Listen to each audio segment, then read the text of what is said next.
নমস্কার, দেখছেন কলকাতা টিভি। আপনাদের সঙ্গে আমি মধুবন্তী। শুরু করছি চারটের চারদিকা। শুরুতেই যে খবরে নজর রাখবো, অভিষেক বন্দ্যোপাধ্যায় তার চ্যালেঞ্জ ৩৫০ ঘন্টা পেরিয়ে গেছে, শ্বেতপত্র প্রকাশের চ্যালেঞ্জ এগিয়ে এলো না বিজেপি। এক্স হ্যান্ডেলে পোস্ট করেছেন ফের তোপ অভিষেক বন্দ্যোপাধ্যায়ের। দোরগোড়ায় লোকসভা ভোট, তৃণমূলের সেরা অস্ত্র কেন্দ্রের বাংলা বঞ্চনা, অভিষেকের চ্যালেঞ্জ।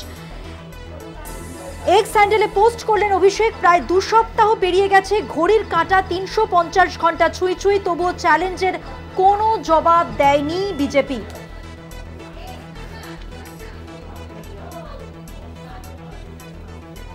তৃণমূল মহিলা মোর্চার নয়া কর্মসূচি, দরজায় দরজায় তৃণমূলের মহিলা মোর্চা।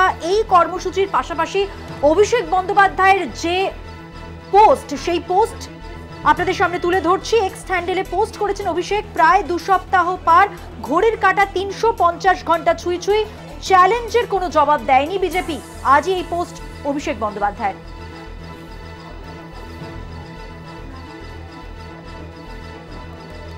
১৯ এপ্রিল রাজ্যে প্রথম দফার ভোট। আমরা জানি ইতিমধ্যেই প্রচারে উঠেছে ঝড়, এবং যে যেমন করে পারছেন তারা তাদের বক্তব্য রাখছেন। এবং এই মুহূর্তে যে অভিষেক বন্দ্যোপাধ্যায়ের পোস্ট নিয়ে আমরা আলোচনা করছি, সেখানে তিনি যেটা বলেছেন, প্রায় ২ সপ্তাহ পেরিয়ে গেছে, ঘড়ির কাঁটা ৩৫০ ছুঁই ছুঁই, ৩৫০ ঘন্টা ছুঁই ছুঁই, তবু চ্যালেঞ্জের কোনো জবাব দেয়নি বিজেপি। ২৪ লোকসভা, তৃণমূলের সবচেয়ে বড় হাতিয়ার কেন্দ্রের বঞ্চনা। হাতিয়ার ১০০ দিনের টাকা, আবাসের টাকা।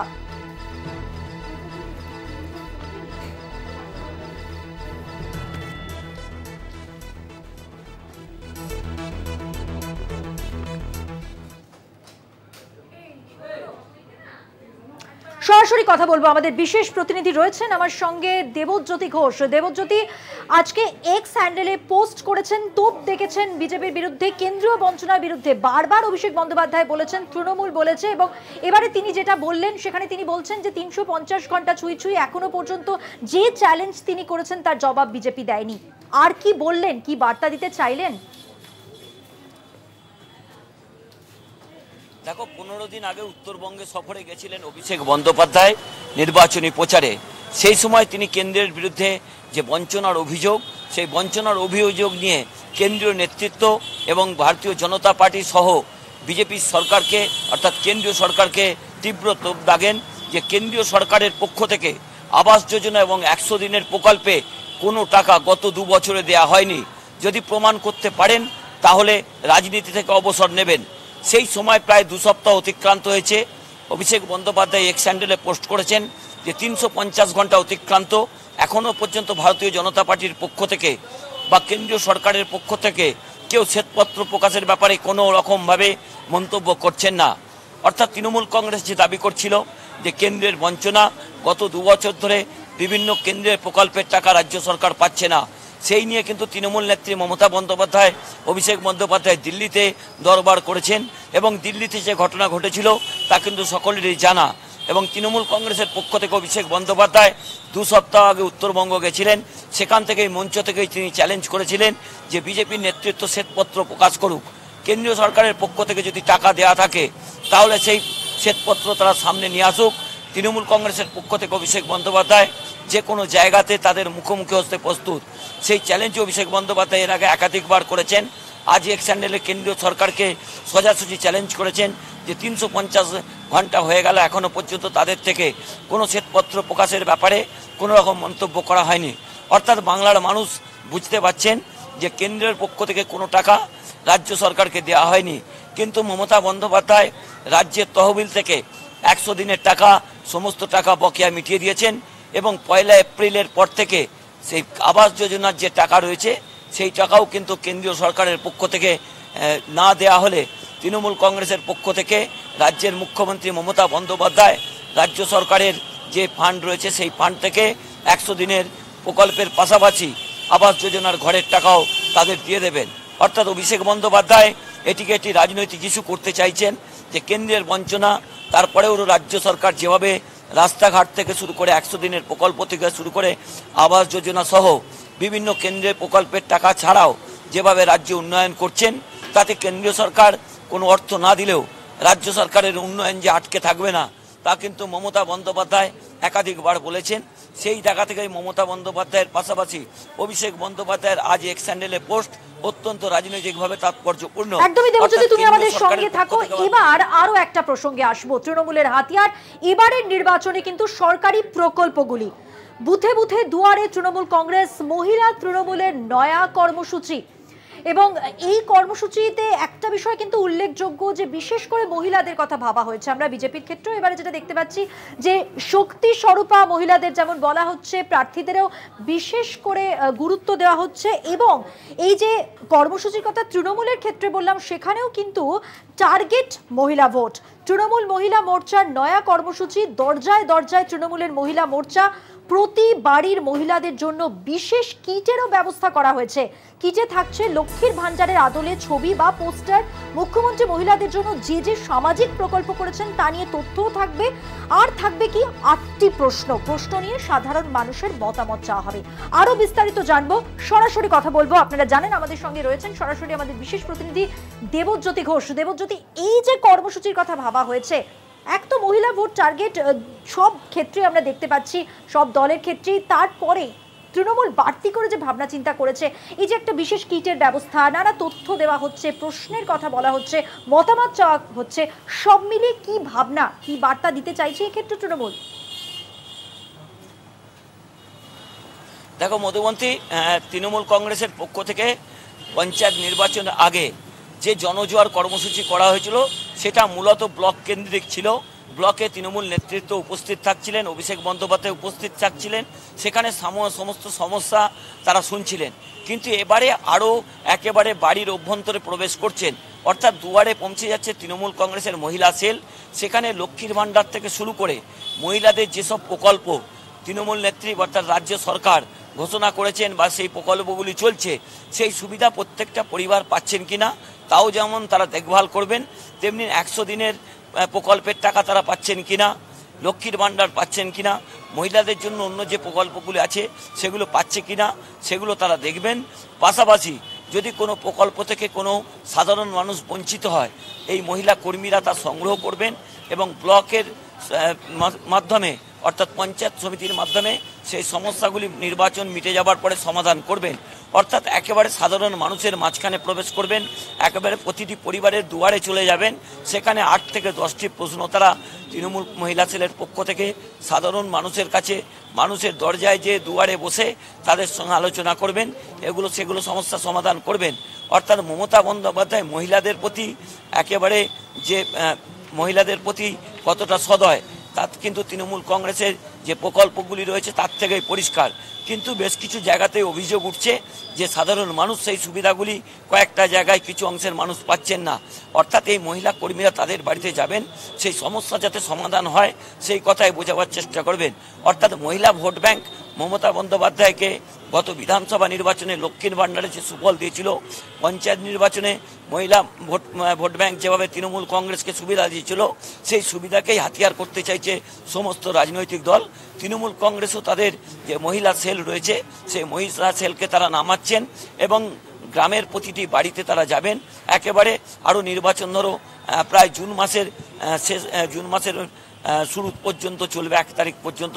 সেই সময় প্রতিটি বাড়িতে যাতে তারা পৌঁছে যেতে পারেন সেই জন্য কিন্তু প্রতিটি ব্লকে বিশেষ টিম গঠন করা হয়েছে। প্রতিটি পঞ্চায়েতে সেই টিমকে আরও ছোট আকারে একেবারে বুথ স্তরে নিয়ে যাওয়া হয়েছে। সেই বুথ স্তর থেকেই তারা কিন্তু একটি বিশেষ খাম নিয়ে যাবেন। সেই খামের মধ্যে তৃণমূল কংগ্রেসের যে 8 থেকে 9টি প্রশ্ন, সেই প্রশ্নের উত্তর তারা নেবেন এবং সেই প্রশ্নের উত্তর অনুযায়ী বোঝা যাবে সেই পরিবারের আর্থিক অবস্থা কি রয়েছে, সেই পরিবারের সামাজিক অবস্থা কি রয়েছে, সেই পরিবারের কি সমস্যা রয়েছে, সেই সমস্যাগুলো তারা জানতে পারবেন। অর্থাৎ মমতা বন্দ্যোপাধ্যায়ের দল তৃণমূল কংগ্রেসের সেই মহিলা সেলকেও তারা কাজে লাগাচ্ছেন, যাতে প্রতিটি ভোটারের কাছে তাদের যে তৃণমূল কংগ্রেসের যে সরকারের যে প্রকল্পগুলি সেগুলো পৌঁছেছে কিনা এবং তারা কতটা তাদের কাছে রয়েছেন, তাদের পরিবারকে কতটা কাছে তৃণমূল কংগ্রেস টেনে নিতে চাইছে তা কিন্তু এর মাধ্যমে বোঝা যাবে। এই বার্তাটা পৌঁছে দেওয়া হবে, বোঝাই যাচ্ছে। দেবজ্যোতি, তুমি আমাদের সঙ্গে থাকো। তোমার কাছে আরো একটা বিষয় নিয়ে আমি আসবো। 100 দিনের কাজে মজুরি বৃদ্ধি কেন্দ্রের আমরা জানি মজুরি বৃদ্ধি নিয়ে কটাক্ষ করে পোস্ট করেছেন সাকেত গোখেল এবং পশ্চিমবঙ্গে শ্রমিকদের 5% মজুরি বৃদ্ধি হয়েছে, সেই জায়গায় বিজেপি শাসিত রাজ্যে 10%-এর কাছাকাছি মজুরি বৃদ্ধি। এই জায়গাতেই দেবজ্যোতি আমার তোমার কাছে প্রশ্ন, আমরা এটা তো জানি যে তৃণমূল ইতিমধ্যেই প্রতিক্রিয়ায় বলেছে যে পক্ষপাত দুষ্ট, এছাড়া অসাংবিধানিক, এটাও তারা উল্লেখ করেছে। তার কারণ হচ্ছে নির্বাচনের আচরণবিধি লাগু হয়ে গেছে, তারপর এই ধরনের ঘোষণা, এটা আগেই পরিকল্পিত ছিল, কিন্তু তারপর নির্বাচন শুরু হওয়ার ঠিক আগে আচরণবিধি লাগু হয়ে যাওয়ার ঠিক আগের সময় এইরকম একটা ঘোষণা বা এই ধরনের একটা সিদ্ধান্ত, সব বিষয়কে নিয়েই কিন্তু সমালোচনায় তৃণমূল এবং অস্বস্তিতে বিজেপি, এটা কি বলা যেতে পারে? দেখো, তৃণমূল কংগ্রেসের পক্ষ থেকে সাকেত গোখলে কিছুক্ষণ আগে একটা টুইট করেছেন, সেখানে দেখা যাচ্ছে যে 100 দিনের যে কাজের মজুরি, সেই মজুরি কোনো জায়গাতে দেখা যাচ্ছে 10% বৃদ্ধি হয়েছে, কোনো জায়গাতে দেখা যাচ্ছে 5% বৃদ্ধি হয়েছে। বিজেপি শাসিত রাজ্যগুলোতে যেখানে 10% মূল্য বৃদ্ধি হয়েছে, অর্থাৎ মজুরি বৃদ্ধি হয়েছে, সেখানে পশ্চিমবঙ্গের ক্ষেত্রে 5% মজুরি বৃদ্ধি হয়েছে। তৃণমূল কংগ্রেসের পক্ষ থেকে যেটা অভিযোগ করা হচ্ছে যে একেবারে সাধারণ মানুষের মধ্যে যে বিভাজন, অন্য রাজ্যের মানে বিজেপি শাসিত রাজ্যে 100 দিনের কাজ যারা করেন তাদের যে মজুরি হচ্ছে, পশ্চিমবঙ্গে যারা 100 দিনের কাজ করবেন তাদের মজুরি নিয়ে বিস্তর তফাৎ রয়েছে। তবে একটা জায়গাতে কিন্তু ব্যতিক্রম রয়েছে, যেখানে অন্ধ্রপ্রদেশের মতো একটি রাজ্য, সেখানে কিন্তু 10% মজুরি বৃদ্ধি হয়েছে। এবং দেখো, বিহারে 7.4%, অন্ধ্রপ্রদেশে 10.9%, গুজরাটে 9.3%, মধ্যপ্রদেশে 9.9% এবং ছত্তিশগড়েও প্রায় 10% মজুরি বৃদ্ধি হয়েছে। কিন্তু পশ্চিমবঙ্গে দেখা যাচ্ছে 5% মজুরি বৃদ্ধি। তা নিয়েই কিন্তু তৃণমূল কংগ্রেসের পক্ষ থেকে বোঝানোর চেষ্টা করা হচ্ছে যে কিভাবে বিভাজন তৈরি করা হচ্ছে এবং ডবল ইঞ্জিন সরকার যেখানে রয়েছে কিভাবে সেখানে সাধারণ মানুষকে সুবিধা দেওয়া হচ্ছে। যেহেতু এ রাজ্যে ক্ষমতায় তৃণমূল কংগ্রেস রয়েছে, সেখানে কোনো রকমভাবে রাজনৈতিক লড়াইয়ে তারা পেরে উঠছেন না, সেই জন্য সেখানে তাদের ভাতে মারার প্রক্রিয়া নেওয়া হচ্ছে বলে আজকে সাকেত গোখলে যে টুইট করেছেন তা কিন্তু অত্যন্ত গুরুত্বপূর্ণ। এবং ভারতীয় জনতা পার্টির পক্ষ থেকে এ নিয়ে কোনো ব্যাখ্যা তারা দিচ্ছেন না, কিন্তু যেভাবে নির্বাচনী বিধি চালু হয়েছে সেইভাবে কিন্তু এই মজুরি বৃদ্ধি কি কেন্দ্রীয় সরকার করতে পারে তা নিয়েও কিন্তু তৃণমূল কংগ্রেসের পক্ষ থেকে তারা নির্বাচন কমিশনের দ্বারস্থ হবেন যে এমসিসি চালু হওয়ার পর থেকে কিভাবে মজুরি বৃদ্ধি করতে পারে কেন্দ্রীয় সরকার, তা নিয়েও প্রশ্ন উঠছে। মধুবন্তী, একদমই ধন্যবাদ দেবজ্যোতি, তোমাকে কথা বললাম আমাদের বিশেষ প্রতিনিধি দেবজ্যোতি ঘোষের সঙ্গে।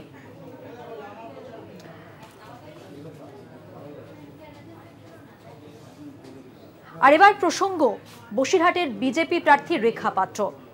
রেখা পাত্র স্বাস্থ্যসাথী কার্ড নিয়ে কটাক্ষ করেছে তৃণমূল, মোদীকে কটাক্ষ করে এক্স হ্যান্ডেলে পোস্টও করা হয়েছে। রেখার কাছে স্বাস্থ্যসাথী কার্ড নিয়ে খবর নিন, মোদীকে কটাক্ষ করে এক্স হ্যান্ডেলে এমনই পোস্ট করেছে তৃণমূল। বসিরহাটের বিজেপি প্রার্থী রেখা পাত্র স্বাস্থ্যসাথী কার্ড তার রয়েছে এবং সে লক্ষ্মীর ভাণ্ডারের যে প্রকল্প সেই প্রকল্পের উপভোক্তা, সব মিলিয়ে এই নিয়েই কিন্তু কটাক্ষ করেছে তৃণমূল। এবং তারা যেটা পোস্ট করে বলেছে যে রেখার কাছে স্বাস্থ্যসাথীর কার্ড নিয়ে খবর নিন, মোদীকে কটাক্ষ করে এক্স হ্যান্ডেলে পোস্ট তৃণমূলের।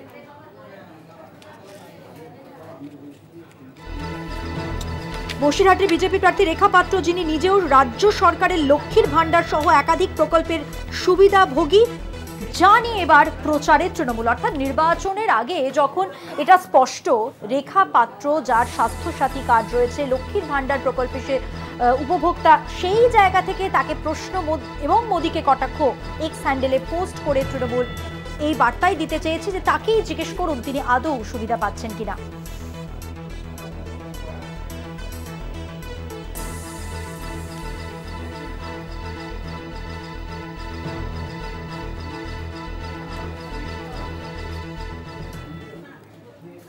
এখন সময় হয়ে গেছে একটা ছোট্ট বিরতি নেওয়ার, বিরতির পর থাকছে আরো খবর, সঙ্গে থাকুন। ফিরে এলাম বিরতির পর। এবার যে খবরে নজর রাখবো, বিজেপি প্রার্থী অভিজিৎ গঙ্গোপাধ্যায়ের মন্তব্যে বিতর্ক তৈরি হয়েছে। মমতা বন্দ্যোপাধ্যায়কে কটাক্ষ করে মন্তব্য অভিজিতের, নির্বাচন কমিশনের তৃণমূল পাল্টা মন্তব্য অভিজিতের। মুখ্যমন্ত্রী নয়, নিশানায় মুখ্যমন্ত্রীর দল, এমনটাই দাবি করেছেন অভিজিৎ। মমতা বন্দ্যোপাধ্যায়কে নিয়ে বেফাঁস মন্তব্য করে একেবারে বিতর্কে জড়িয়ে পড়লেন তমলুকের বিজেপি প্রার্থী। ঠিক কি মন্তব্য করেছেন, যাকে নিয়ে এত বিতর্ক, দেখুন। মমতা বন্দ্যোপাধ্যায়ের মনে হচ্ছে মৃত্যু ঘণ্টা বেজে গেছে মনে হচ্ছে। মমতা বন্দ্যোপাধ্যায়ের মনে হচ্ছে মৃত্যু ঘণ্টা বেজে গেছে মনে হচ্ছে। মমতা বন্দ্যোপাধ্যায়ের মনে হচ্ছে মৃত্যু ঘণ্টা বেজে গেছে মনে হচ্ছে। আপনারা শুনলেন অভিজিৎ গঙ্গোপাধ্যায় কি বললেন। মমতা বন্দ্যোপাধ্যায়ের মৃত্যু ঘণ্টা বেজে গেছে এমনটাই মনে হচ্ছে। এই মন্তব্য করে, এই বেফাঁস মন্তব্য করে এই বিতর্কে জড়িয়েছেন। কথা বলবো, আমাদের সঙ্গে রয়েছেন টেলিফোনে আমাদের প্রতিনিধি সত্য সুন্দর ভট্টাচার্য। সরাসরি কথা বলবো, আমাদের সঙ্গে সরাসরি রয়েছেন আমাদের প্রতিনিধি সত্য সুন্দর ভট্টাচার্য। সত্য সুন্দর, বেফাঁস মন্তব্য, তা নিয়ে বিতর্ক অভিজিৎ গঙ্গোপাধ্যায়কে নিয়ে। এই মুহূর্তে তাকে নিয়ে যে বিতর্ক তৈরি হয়েছে, সেখানে তৃণমূল যেটা মনে করছে মমতা বন্দ্যোপাধ্যায় তার মৃত্যু কামনা করা হয়েছে এবং অভিজিৎ গঙ্গোপাধ্যায় সেই মৃত্যু কামনা করে এই মন্তব্য করেছেন। বিতর্ক তো তৈরি হয়েছে, পাশাপাশি তারা এবার নির্বাচন কমিশনে নালিশ জানাবার প্রস্তুতিও শুরু করে দিয়েছেন। কি খবর রয়েছে তৃণমূল সূত্রে?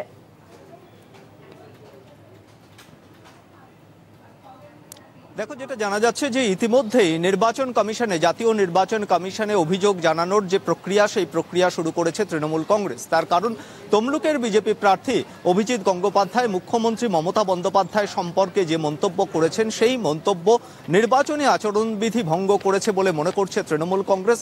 এবং এর আগেও আমরা দেখেছি যে দিলীপ ঘোষের ক্ষেত্রেও মুখ্যমন্ত্রী মমতা বন্দ্যোপাধ্যায় সম্পর্কে যে মন্তব্য করা হয়েছে, সেই মন্তব্যের পরিপ্রেক্ষিতে কিন্তু তাকে শোকজ করেছে নির্বাচন কমিশন। এবং আগামীকাল বিকেল 5টার মধ্যে দিলীপ ঘোষকে তার উত্তর দিতে হবে, শোকজের উত্তর, এমনটাই কিন্তু কমিশন সূত্রে আমরা জানতে পেরেছি। এক্ষেত্রেও যেটা দেখা যাচ্ছে যে প্রাক্তন বিচারপতি তথা বর্তমানে তমলুকের বিজেপি প্রার্থী অভিজিৎ গঙ্গোপাধ্যায় মুখ্যমন্ত্রী মমতা বন্দ্যোপাধ্যায় সম্পর্কে যে মন্তব্য, সেই মন্তব্যের ভিডিও ক্লিপিংস সহ তৃণমূল কংগ্রেস সেটা অভিযোগ আকারে নির্বাচন কমিশনের কাছে যাওয়ার একটা প্রক্রিয়া শুরু করেছে।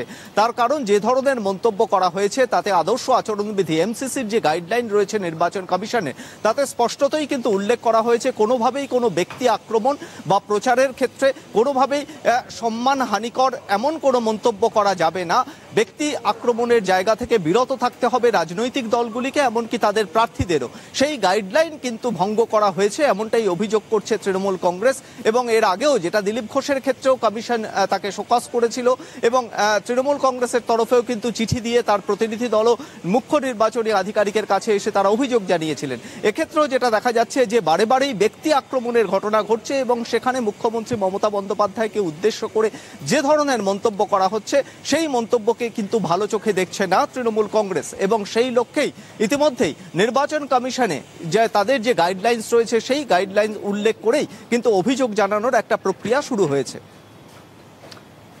সত্য সুন্দর, তুমি আমাদের সঙ্গে থাকো। অর্থাৎ এই যে মন্তব্য অভিজিৎ গঙ্গোপাধ্যায়ের, এই মন্তব্যকে নিয়ে যে বিতর্ক তৈরি হয়েছে, নির্বাচন কমিশন অবধি গেছে তৃণমূল। অবশ্যই আগামী সময়ে সেই খবরের দিকে আমাদের নজর থাকবে। এখন সময় হয়ে গেছে একটা ছোট্ট বিরতি নেবার। বিরতির পর থাকছে আরো খবর, সঙ্গে থাকুন। ফিরে এলাম বিরতির পর। বিরতিতে যাওয়ার আগে যে প্রসঙ্গে ছিলাম, বিজেপি প্রার্থী অভিজিৎ গঙ্গোপাধ্যায় তার আজকের যে মন্তব্য, বেফাঁস মন্তব্য কোট আনকোট, সেই মন্তব্যকে ঘিরে বিতর্ক। কি বলছে তৃণমূল, কি বলছেন মন্ত্রী শশী পাজা, দেখুন একবার।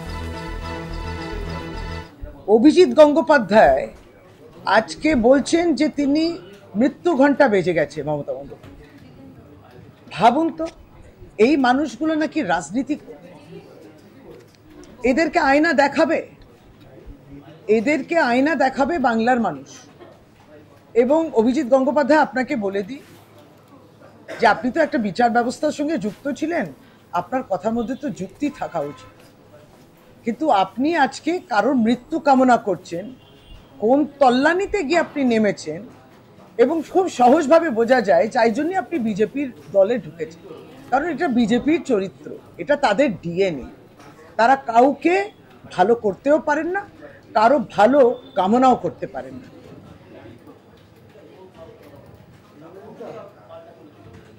আপনাদের একটু আগেই জানিয়েছি নির্বাচন কমিশনে গেছে তৃণমূল এবং তারা অভিযোগ জানিয়েছে এই যে চাপ খেলেন অভিজিৎ গঙ্গোপাধ্যায় এই মন্তব্যের পর, তিনি এবার কি বলছেন, তিনি পাল্টা মন্তব্যও করেছেন। তিনি বলছেন মুখ্যমন্ত্রী নয়, নিশানায় মুখ্যমন্ত্রীর দল, দাবি করেছেন অভিজিৎ গঙ্গোপাধ্যায়। ঠিক কি দাবি তার, দেখুন একবার। তার দলের শেষের সময় মুখ্যমন্ত্রী মানে তো মুখ্যমন্ত্রী নয়, মুখ্যমন্ত্রী মানে তার দল। মুখ্যমন্ত্রী কি নাম মুখ্যমন্ত্রী? মুখ্যমন্ত্রী ব্যানার্জি, তাই না? বা মমতা ব্যানার্জিও যদি বলা হয় থাকে, তাহলে মমতা ব্যানার্জি মানে তার দলকে নির্দেশ করা হয়ে থাকে। সে যাত্রা দলই হোক আর একটা কোম্পানি হোক, তার সময় ঘনিয়ে এসছে।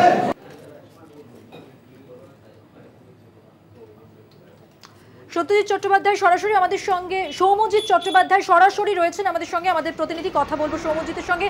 সৌম্যজিৎ, অভিজিৎ গঙ্গোপাধ্যায় প্রথমে বেফাঁস মন্তব্য করলেন, কোট আনকোট বেফাঁস মন্তব্য, তৃণমূলের দাবি এবং তৃণমূল নির্বাচন কমিশনে অভিযোগ জানাবে এমনটাই বললো এবং তাদের প্রতিক্রিয়া কি বলা হয়েছে আমরা ইতিমধ্যেই জানি। অভিজিৎ গঙ্গোপাধ্যায় এবার পাল্টা বললেন যে এই মন্তব্য তিনি মুখ্যমন্ত্রীকে নিয়ে করেননি, দলের প্রসঙ্গে করেছেন।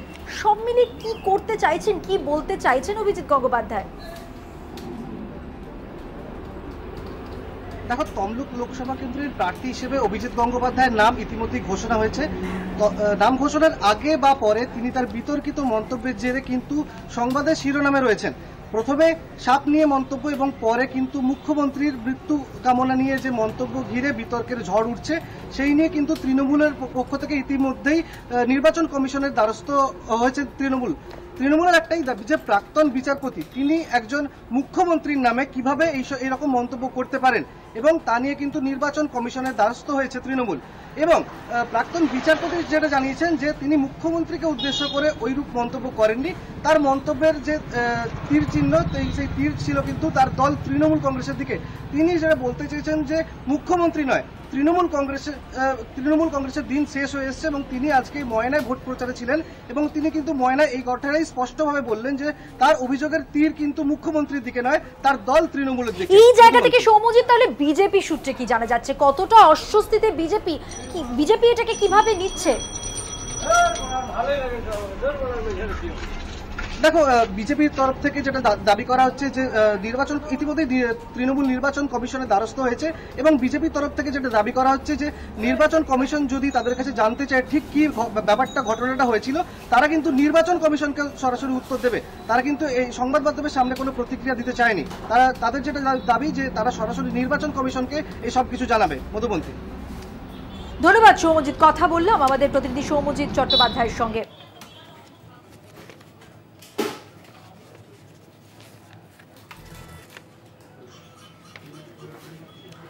আর এবার প্রসঙ্গ দিলীপ ঘোষকে নিয়ে গত দুদিন যা হলো তা তো আপনাদের সামনে আমরা তুলেই ধরেছি। এবার আজকের দিনে যখন অভিজিৎ গঙ্গোপাধ্যায়ের বেফাঁস মন্তব্য নিয়ে এত বিতর্ক, সেই দিনই কিন্তু কমিশনকে মেশো বললেন দিলীপ ঘোষ। হ্যাঁ, মেশো উল্লেখ করলেন নির্বাচন কমিশনকে দিলীপ ঘোষ। কেন বলেছেন? কারণ তার যে কুকথা, যার অভিযোগ জানাতে তৃণমূলের প্রতিনিধি দল যায় নির্বাচন কমিশনে, সেখানে তিনি বললেন যে দিলীপ ঘোষ তার বক্তব্য যেটা, যে একটা অভিযোগ জানাতে 10 জনের প্রতিনিধি দল গেল মেশো নির্বাচন কমিশনের কাছে। অর্থাৎ এইভাবেই তিনি কটাক্ষ করেন নির্বাচন কমিশনকে, একেবারে মেশো বললেন দিলীপ ঘোষ।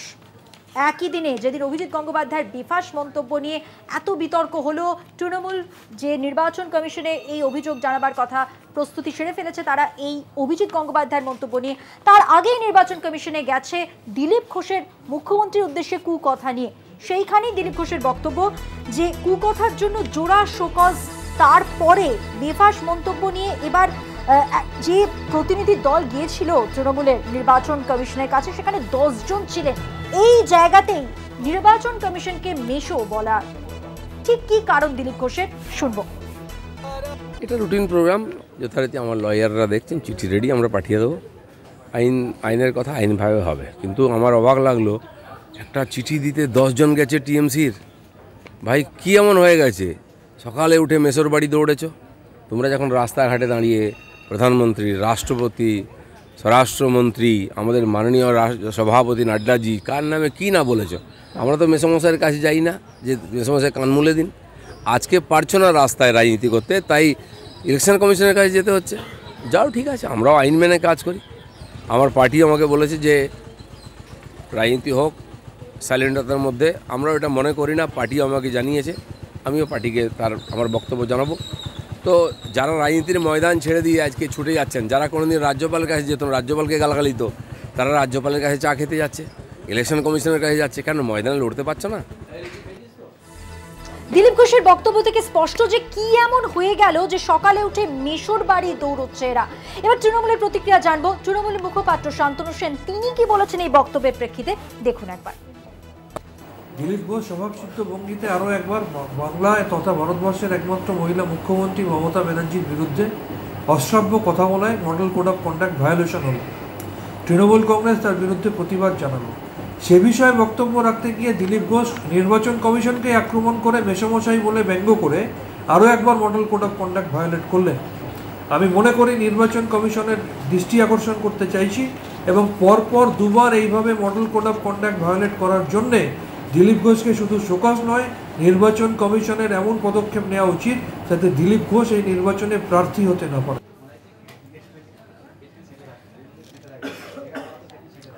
নির্বাচন যত এগিয়ে আসছে, যে ছবি একেবারে প্রত্যেক কেন্দ্রেই আমরা দেখতে পাচ্ছি, প্রার্থীরা কিন্তু প্রচারে জোর কদমে লেগে পড়েছেন।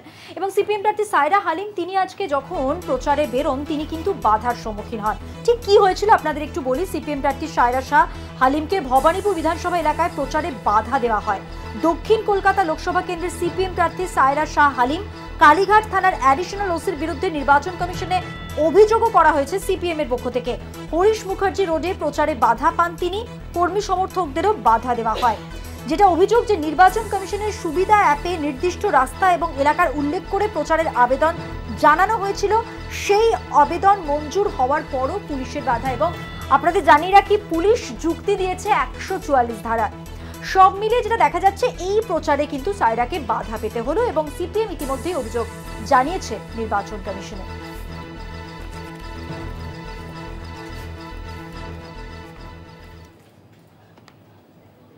প্রচার নিয়ে আরো এক অভিযোগের কথা বলি। ইউসুফ পাঠানের প্রচার নিয়ে কংগ্রেস অভিযোগ করে।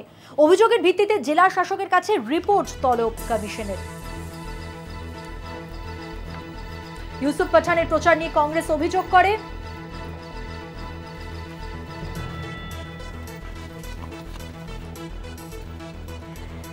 অভিযোগের ভিত্তিতেই যেটা জানা যাচ্ছে, বিকেল 5টার মধ্যে রিপোর্ট দিতে হবে।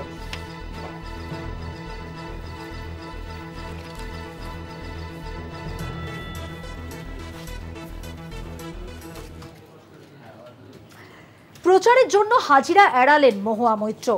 শুরুতেই তিনি বলেছিলেন যে আজ তিনি কালীগঞ্জে প্রচারে যাবেন, তাই বৃহস্পতিবার তিনি হাজিরা দিতে পারবেন না। ইডির সমন নিয়ে পাল্টা জবাবও দিয়েছেন মহুয়া মৈত্র। আমাকে পছন্দ তাই বারবার এজেন্সি পাঠায়, এমনটাই বলেন মহুয়া মৈত্র।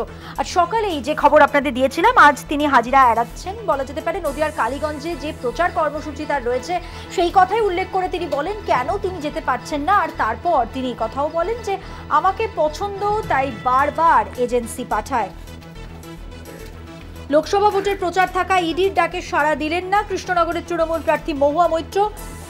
ঠিক কি বলেছেন ইডির তলব নিয়ে শুনুন একবার। খুব সুন্দর। আসলে বিজেপির কাছে ওরা আমার প্রতি এত আকর্ষিত, ওরা বারবার আমার কাছে আসে, তা আমার খুব ভালো লাগে। সেদিন সিবিআই এসে খালি হাতে ঘুরে গেছে, আবার ইডি আসবে, সবে তো শুরু। ইডি আসবে, আইটি আসবে, প্রধানমন্ত্রী একবার এলেন, অমিত শাহ আসবে, কত নেতা মন্ত্রী আসবেন। আমি তো বলি কৃষ্ণনগরে আসেন, সরপুরিয়া খান, ভোটটা আমার আরো পারো। রাজমাতাকে প্রধানমন্ত্রীর ফোন, এবার সেই নিয়েও কটাক্ষ করেছেন মহুয়া। বাংলায় রাজা একজনই, রাজা রামমোহন রায়। অর্থাৎ যে মন্তব্য করেছিলেন অমৃতা রায়, তিনি বলেছিলেন যে রাজা রামমোহন রায়ের কথা কেন বলেছেন মহুয়া মৈত্র, তার বিষয়ে সমাজ সংস্কারক হিসেবে তিনি যে উল্লেখ করেছিলেন, সেই ক্ষেত্রে তার বক্তব্য হচ্ছে যে রাজা রামমোহন তিনি একমাত্র রাজা এবং রানী রাসমণি তিনি একমাত্র রানী, বঙ্গে আর কেউ নেই রাজা রানী। রাজমাতাকে প্রধানমন্ত্রীর ফোন নিয়েও আপনাদের জানিয়ে রাখি, গতকালই প্রধানমন্ত্রী রাজমাতা অমৃতা রায় তাকে ফোন করেন এবং তিনি তার প্রচারে ঠিক কি বার্তা দেবেন জনগণের উদ্দেশ্যে সেই কথাও বলেন। এবং তারপর অমৃতা রায় তিনি প্রচারের সময় যা বলেছিলেন সেই মন্তব্যের প্রেক্ষিতে মহুয়া মৈত্র বলেন যে রাজা রামমোহন তিনি একমাত্র বঙ্গের রাজা এবং রানী রাসমণি তিনি হচ্ছেন রানী। কি বলেছেন মহুয়া মৈত্র দেখুন। স্বাধীন ভারতের মানুষ আমরা, হ্যাঁ কিনা বলেন আপনারা? তার স্বাধীন ভারতে বাংলার মানুষ একটাই রাজা জানেন, রাজা রামমোহন রায়, হ্যাঁ কিনা? একটাই রানী জানেন, রানী রাসমণি, হ্যাঁ কিনা? এর বাইরে কোনো রাজা রানী আছে তো আমার সেটা নলেজে নাই ভাই। প্রধানমন্ত্রী নলেজে আছে সেটা থাকতে পারে। গণতন্ত্রে মানুষই শেষ কথা, আমাদের কাছে রাজা রানী মানুষ। আমাদের প্রতিনিধি সরাসরি রয়েছেন। আমরা যেটা দেখলাম যে আজকে মহুয়া মৈত্র কিন্তু অমৃতা রায়কে বেশ আক্রমণ করলেন এবং আক্রমণাত্মক হয়ে যা যা বললেন সেটা তো আমরা শুনলামই। ঠিক কি বলতে চাইছেন?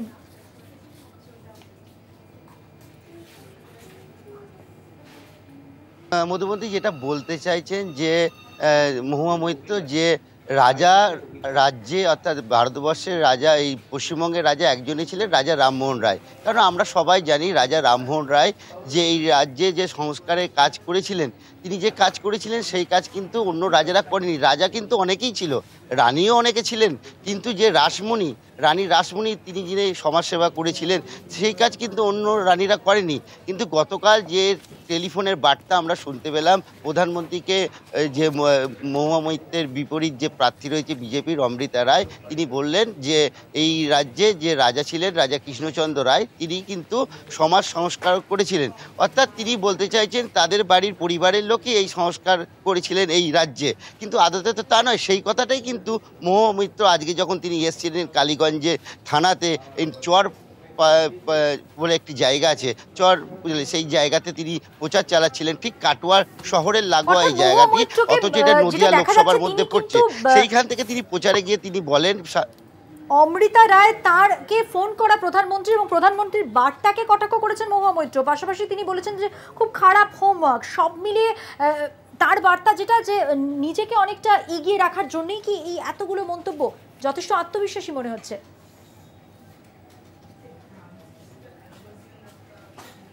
একদমই অনেকটাই আত্মবিশ্বাসী তিনি যেমন প্রথমেই শুরু করলেন যে প্রধানমন্ত্রী, যখন আমরা প্রশ্ন করেছিলাম যে রাজমাতাকে প্রধানমন্ত্রী ফোন করেছেন, তখন বলেছেন প্রধানমন্ত্রী রাজমাতাকে ফোন করতেই পারে, তিনি তার দলের লোক, আমাকেও তো মমতা বন্দ্যোপাধ্যায় ফোন করে এবং অন্যান্য জনেরা ফোন করে, এটা কোনো ব্যাপারই নয়। এবং যত ইডি সিবিআই তাকে পছন্দ করে, তাকে যত তার কাছে আসবে তত তাকে আমন্ত্রণ জানাচ্ছেন। এবং সবথেকে তোমার নজর থাকুক, কথা বলবো আগামী সময় তোমার সঙ্গে। আপাতত ধন্যবাদ।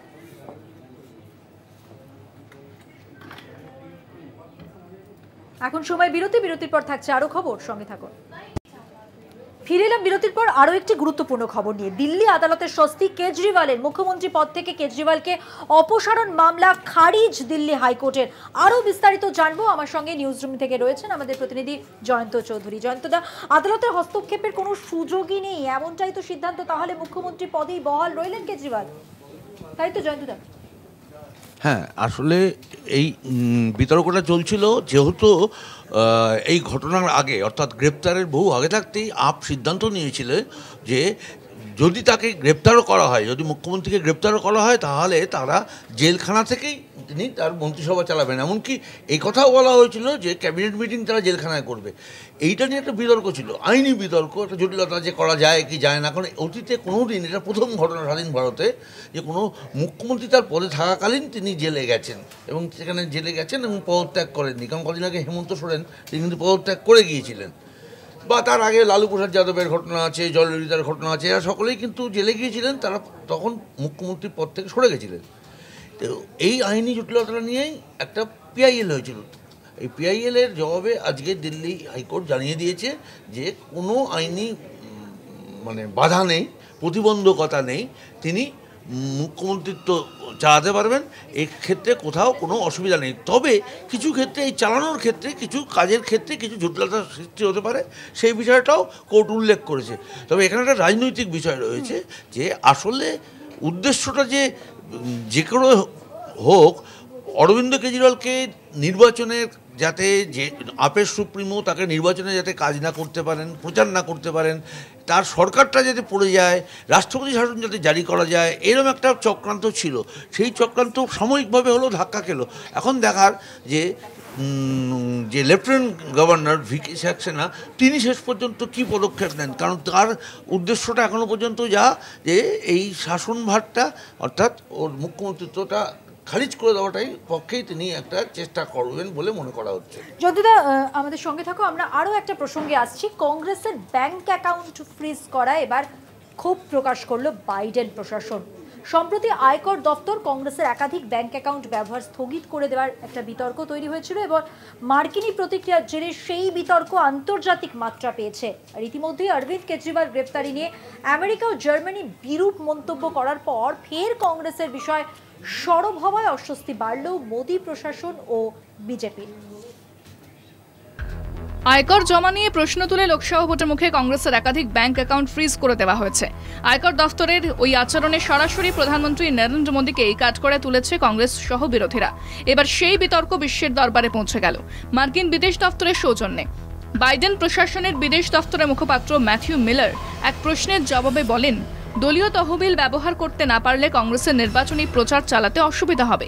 কংগ্রেসের অভিযোগ সম্পর্কে তারা অবহিত রয়েছেন বলেও জানান ম্যাথিউ মিলার। এর আগে আবগারি কেলেঙ্কারি মামলায় ইডি দিল্লির মুখ্যমন্ত্রী অরবিন্দ কেজরিওয়ালকে গ্রেফতারের পরপরই প্রথমে জার্মান ও পরে আমেরিকার কূটনৈতিক স্তরে উদ্বেগ প্রকাশ করা হয়।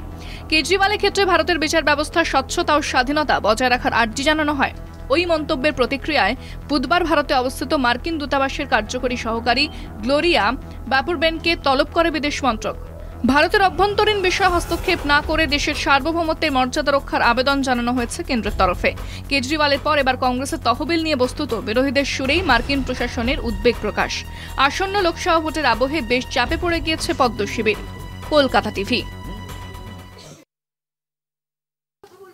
জয়ন্ত চৌধুরীর সঙ্গে। জয়ন্ত, এই যে কূটনৈতিক স্তরে যে উদ্বেগ, এই জায়গাটা যদি একটু বিশ্লেষণ করেন। হ্যাঁ, বিষয়টা হচ্ছে দেখুন, এই G20 যখন আমরা সামিট হয় দিল্লিতে, তারপর থেকেই প্রধানমন্ত্রীকে বিশ্বগুরু বলে একটা ভাবমূর্তি তৈরি করা হয়েছিল এবং তিনি সেরকমই যেন তিনি আর কোনো দেশের নেতা নন, তিনি প্রধানমন্ত্রী নন, তিনি যেন একজন স্টেটসম্যান, এরকম একটা ভাবমূর্তি তৈরি করা হয়েছিল সারা বিশ্বের, বিশেষ করে আমেরিকা, রাশিয়া, চীন, জাপান, বিভিন্ন মানে উন্নত দেশগুলোর, সমৃদ্ধ দেশগুলোর সঙ্গে তার একটা যেন সমকক্ষ, এবং সেটা হচ্ছিল কোথায় না মোদির নেতৃত্বে হচ্ছিল।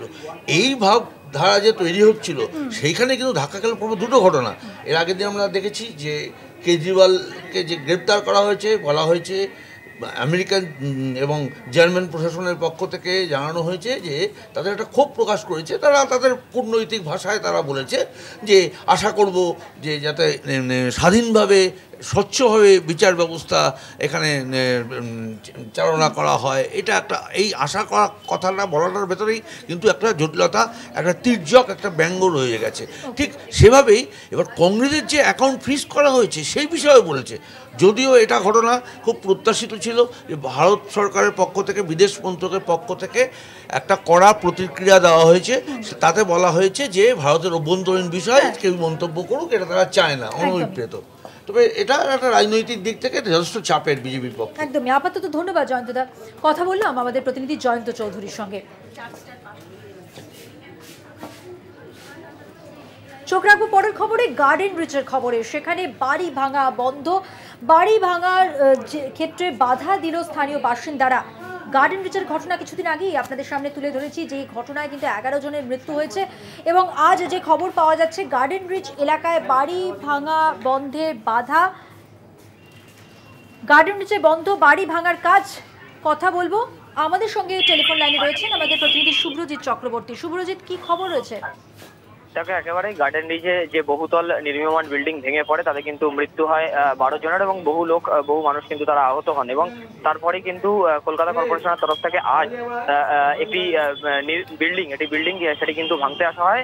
11:15 নাগাদ কর্পোরেশন থেকে প্রায় 40 জনের একটি টিম তারা ভাঙতে আসে এবং স্থানীয় পুলিশ, কলকাতা পুলিশের তরফ থেকে কিন্তু যথেষ্ট নিরাপত্তা রাখা হয়েছিল এবং কলকাতা কর্পোরেশনের যে টিম ভাঙতে আসে সেই সমস্ত ভাঙার কাজ চলছিল। কিন্তু তারপরেই কিন্তু যে বাড়িটি ভাঙা হচ্ছিল তাদের বাধায় কিন্তু অবশেষে কিন্তু বন্ধ হয় বাড়ি ভাঙার কাজ। এবং যেটা জমির মালিক তিনি প্রশ্ন করেন যে যদি ভাঙার কাজ শুরু হয় তাহলে বাড়ির ওপর তলা থেকে কেন ভাঙার কাজ শুরু হলো না, বাড়ির একতলা থেকে কেন ভাঙার কাজ শুরু হলো, তিনি কিন্তু এরকমই প্রশ্ন করেন। এবং ইতিমধ্যেই কিন্তু সেই ভাঙার কাজ কর্পোরেশনের তরফ থেকে বন্ধ করা হয় এবং যে টিম এসেছিল সেই টিম কিন্তু ইতিমধ্যেই চলে গিয়েছে। কর্পোরেশনে এখানে যারা এসেছিল কর্পোরেশনের যে টিম তারা কিন্তু চলে গিয়েছে এবং ভাঙার কাজ ইতিমধ্যেই বন্ধ করে দেওয়া হয়েছে। ধন্যবাদ শুভ্রজিৎ।